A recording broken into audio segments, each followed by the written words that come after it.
Greetings and welcome to IT SPARCast Deep Dive. I'm your host, John Barger. And I'm your host, Lou Schmidt. Let's dig deeper. IT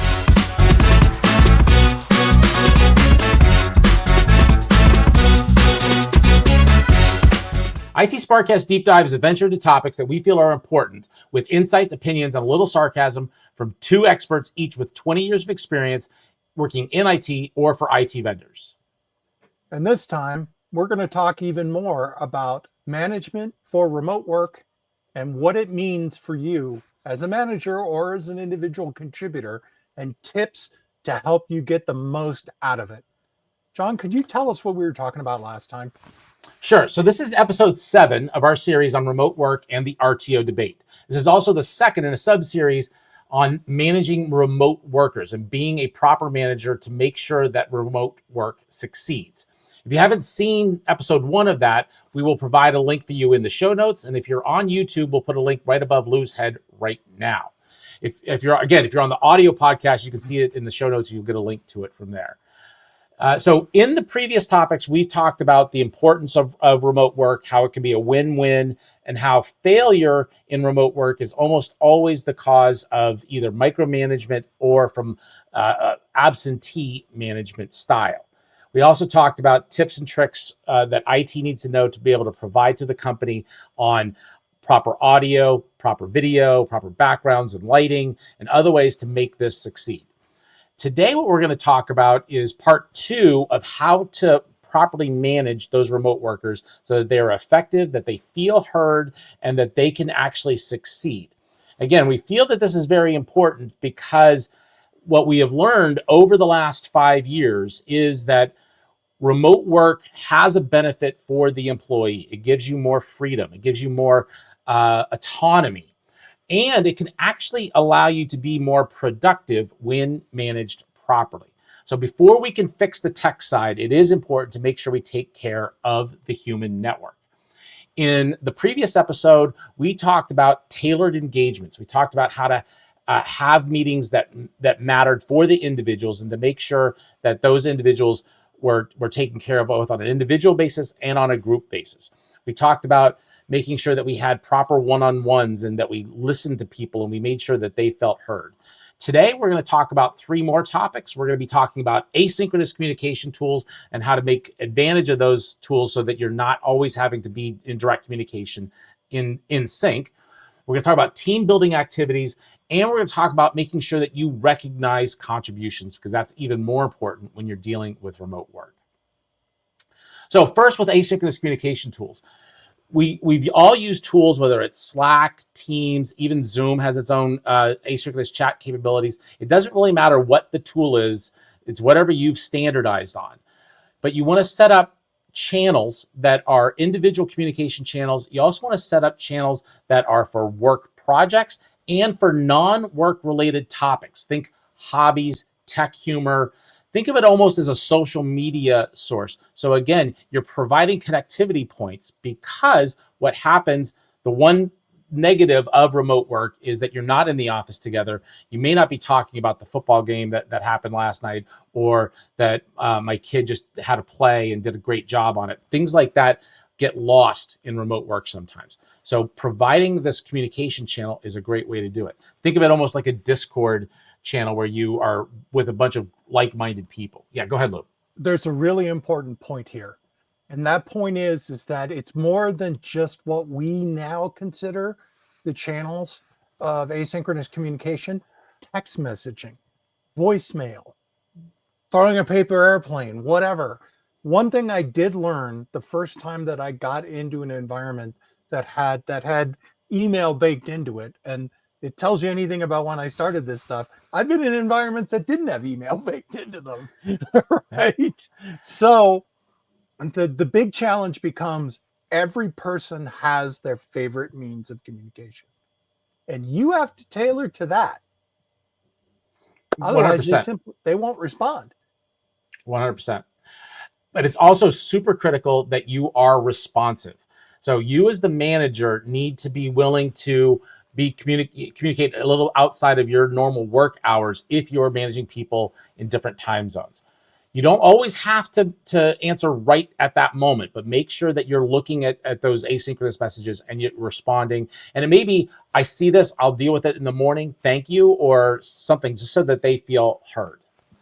And then the next piece is to what Lou said about kind of tailoring the communication points. Different people communicate better in different ways, and different people consume in different ways. Some people, I had one gentleman that loved to write a really long status report. That was just his thing. And I could almost never read them all because they were so long. And I really, it was a time suck to do that. But that's what worked for him. So I would make sure I summarized it and read it. Today with AI, I could get a summary of it and get what I needed. Some people communicate better via audio or via video. If you need status reports, allow people to send you that status report in whatever works for them. Again, it could be video, it could be audio, it could be written, it could be in a meeting where they talk to you about it. And then what you can do, if it's in a meeting, you record it, or you take that audio or video, you can actually have AI summarize it for you, and then you can have it as a written form for storage and archival purposes so that you can always go back to it. Those tools exist today. Take advantage of them.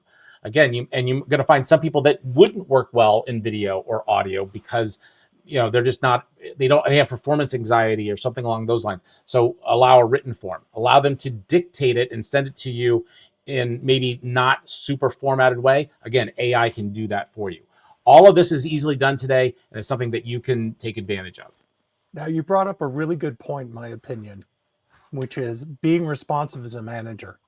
But one thing, and we're going to cover this in greater depth in our next session, is setting expectations for how responsive you expect the folks that you're dealing with, you're leading, to be. Because there's a huge, that's where personally I've found the biggest miscommunication is. Absolutely. John, do you want to go into that a little bit, or? Yeah, it's really important to have expectations and then set your own SLA, if you will, when it comes to response to your team. And again, you want to make sure that you're more responsive than you're expecting your team to be. And if as a manager I send a message to somebody on my team, I do expect a response back. A busy tone is not an option. They don't have to respond outside of their work hours unless it's a critical situation, and then you should have expectations on how you communicate that this is critical. You send a 911 header saying that this is super important. I'm sorry, but I need you to respond now. That better not be the norm, but if that happens on occasion, that's all right. But aside from that, please don't respond to this now. I know it's midnight for you. In the morning, please let me know what happened in the meeting that you had with your team. That kind of response is exactly the kind of thing that we're looking for. Then they respond in their morning, then you get it. And again, that's the beauty of that asynchronous communication. I have gotten that exact email from this guy. Yeah, absolutely. It works really well. And again, be repetitive. I don't want you to respond right now. I know it's 10 o'clock at night for you, or it's 2 o'clock in the morning for you, or whatever it is. But when you are working, please let me know what the status of this is, or let me know what I can do to help here, or whatever it is that you're asking for.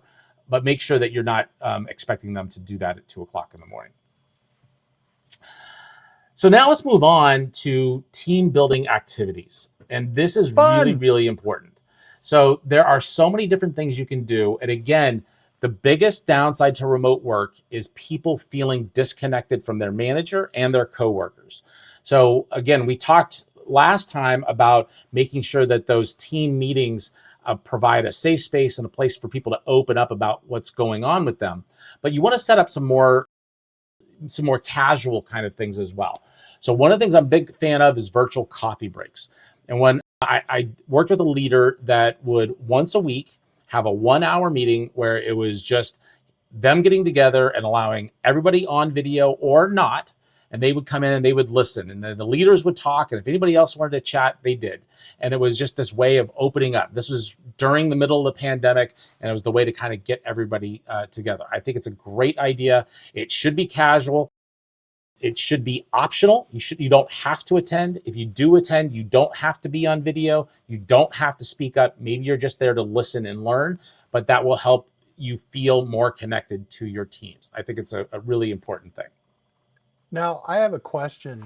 Yeah. What I agree that not making it a scheduled super meeting is tough, but I have dealt with people who just wouldn't show up.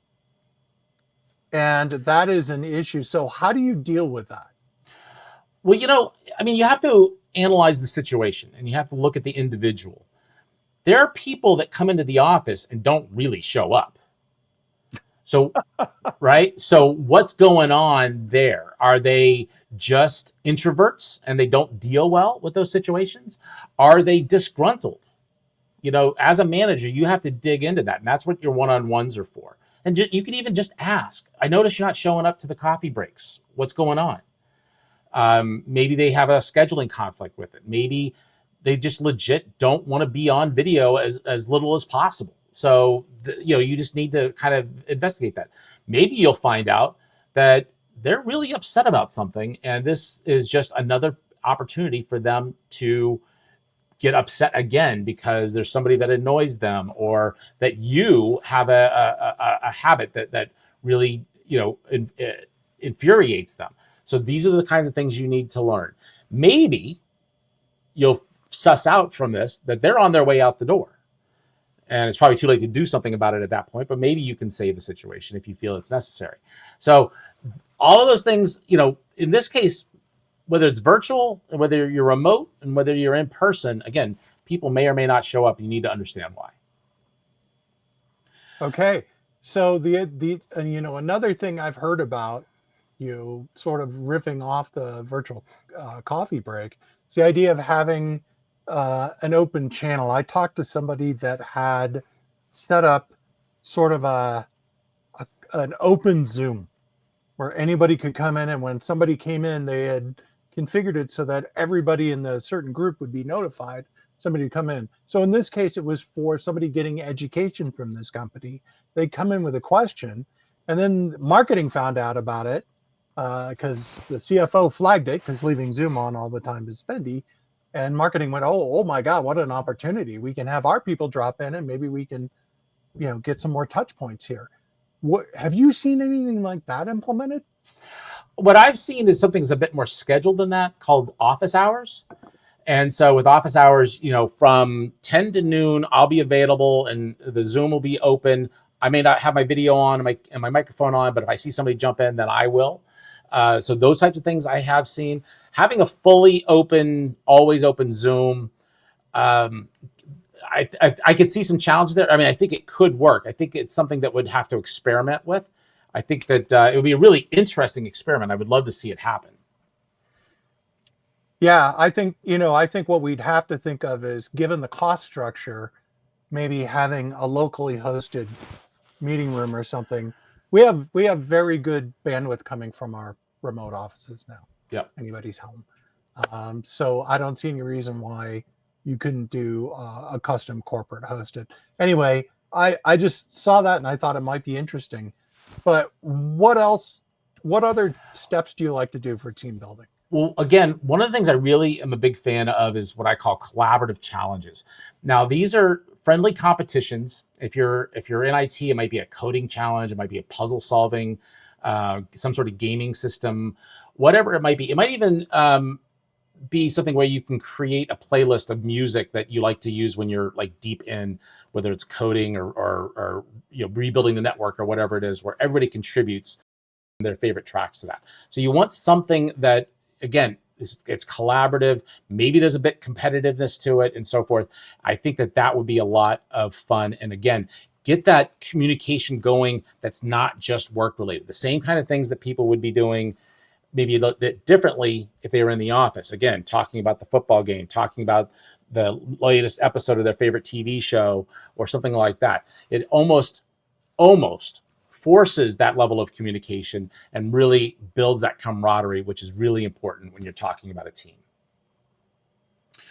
Related to that are activity competitions. So the other downside to, especially during the pandemic, but remote work in general, is that some people get more sedentary. That was true for me. When the pandemic hit, I started working extra hours. I was putting in more effort and my level of activity went down and I gained a lot of weight. So activity competitions are a really good way to get people up and moving. And there are a few different apps that I'm a big fan of. One's called Challenges, and one is called the Conqueror Challenge. And these are both cross-platform. They're available for Android and for iOS. I will put links to them in the show notes so that you can see those. And they have a variety of different aspects to it. The Conqueror Challenge is really nice, although it does cost money. Not a lot, but what happens is you take a journey and you're supposed to walk or ride your bike or whatever certain distance. And as you do that, you are given a story and you're walking along, and it might be in the world of Middle Earth, or it might be in the world of Harry Potter, or it might be in the world of some other famous fictional, or in some cases, just real life. You're walking from Rome to Venice, and it gives you the terrain. It tells you what's going on. And then at the end, you actually get a physical medallion, a trophy, if you will. They actually mail you one. They mail you a physical trophy, and they're beautiful. So I have about 3 of them, and I'm very happy with those. And that's the kind of thing that you could do. And again, it draws camaraderie. You can actually have them as team challenges as well as individual challenges. And when it's the team challenge, then you have 2, 3, 4 people that are on a team and they're competing against another team, 2, 3, 4 people. Then there's a reliance. If you're individually like, oh, I can back off and that's fine, I won't win this one, or whatever it might be. But if other people are dependent on you, then that drives a little bit. The important thing is, before we go anywhere else, is that these have to be optional.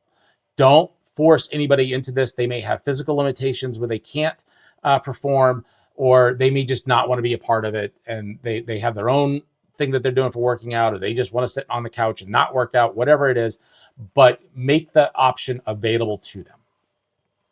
So a key thing that I think was a point of confusion in times that I've done this, we expect you to go out and take this half an hour walk during the workday. Yeah, yes. That's a good point. Absolutely. So I would personally, the way I would like to use this is to say, okay, I'm stuck on a problem. I have half an hour. I'm just going to go walk. And the thing is, the challenge helps, but you need to set a cultural expectation within your team that, hey, that's okay, right? You can put up a status out taking a walk and everybody goes, hey, that's fantastic. 100%. And I think that has to be well communicated from the manager to the teams that, yes, I am expecting you to do this during the middle of the day. Oh, and by the way, maybe you can actually host walking meetings where you guys actually get on the phone and you chat and you talk about what's going on while you're walking. That way, if you're all doing it, then if somebody's a little bit out of breath or somebody doesn't have all their notes in front of them, you can understand why. And they can, I'll take a reminder that when I get back to my office, then I will provide some of the information that I don't have right in front of me. Although modern phones, you can usually pull up almost anything you need, but maybe there's not everything that you need there. The thing is, that's your blood is moving. Yeah. And it's great sometimes you just need to get away from the screen and you need to clear your head a bit, and then the problems almost solve themselves. There's so many times when I've been like stuck on something. I don't know how to solve a problem. I walk away from it. And that's in work, in life, with my family, with 3D printing designs, which I've been getting into.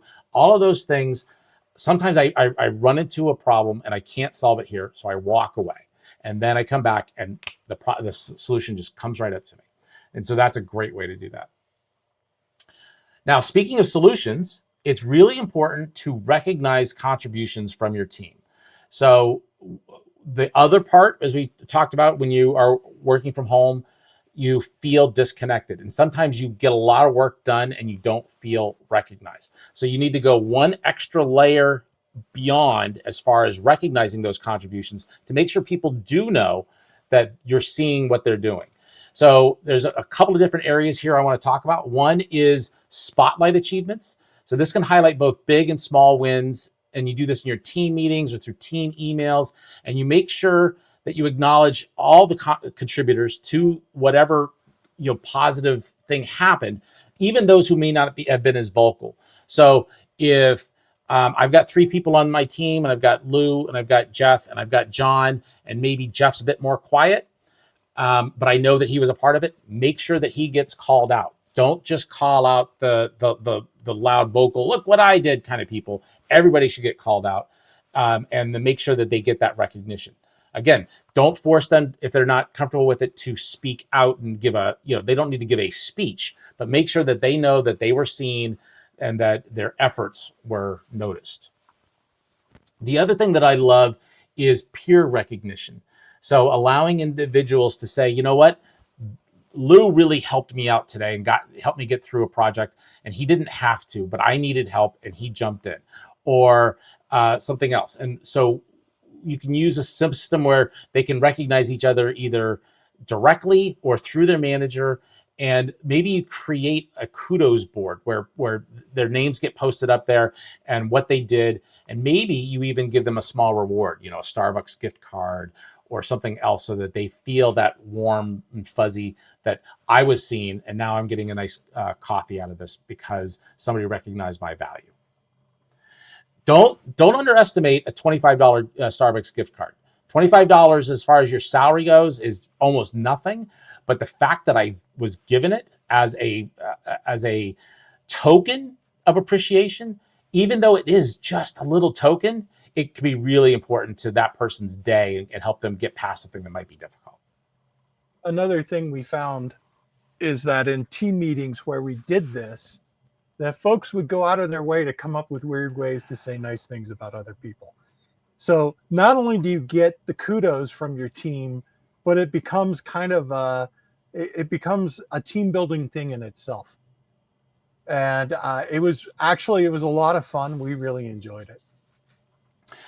Now you can bring all of this to a final point at the end of the year. And what I would like to do is always have an end of the year meeting with the entire team. And we would go through and we would list a bunch of the accomplishments that the team had put together. And we would try to highlight individuals that were the most responsible for each of those contributions. So almost nothing is a single person contribution, but we wanted to highlight the person that really made sure that that project got done or succeeded or exceeded our expectations, and make sure that everybody gets a mention in some form. And we would do that. And sometimes those meetings would get long. They could be an hour and a half long, depending on the size of the team. So you need to plan appropriately for that. But that's a really great way to, people to look forward towards at the end of the year. You could also maybe even do it every 6 months, where again, you're giving that recognition and making sure that people know that they're feeling appreciated. And I think that that's a really, really important thing that gets missing when remote work fails. I got to weigh in on one thing though. Having gone through a number of sales awards dinners, try to keep it on the shorter side. Absolutely. Either that Absolutely. or provide excellent adult libations. That would be a good thing. And that's okay too. So some of these activities, if they're done at the end of the day, you could, encourage people, if you want, crack open a beer or whatever it might be. Maybe you have a meeting every Thursday, before the day ends, and we say we're done for the day. Call it beer 30. You do it at 3:30, 4:30 in the afternoon. And if you partake, then you can have a drink. If not, you can have an iced tea or a water or soda or whatever it might be.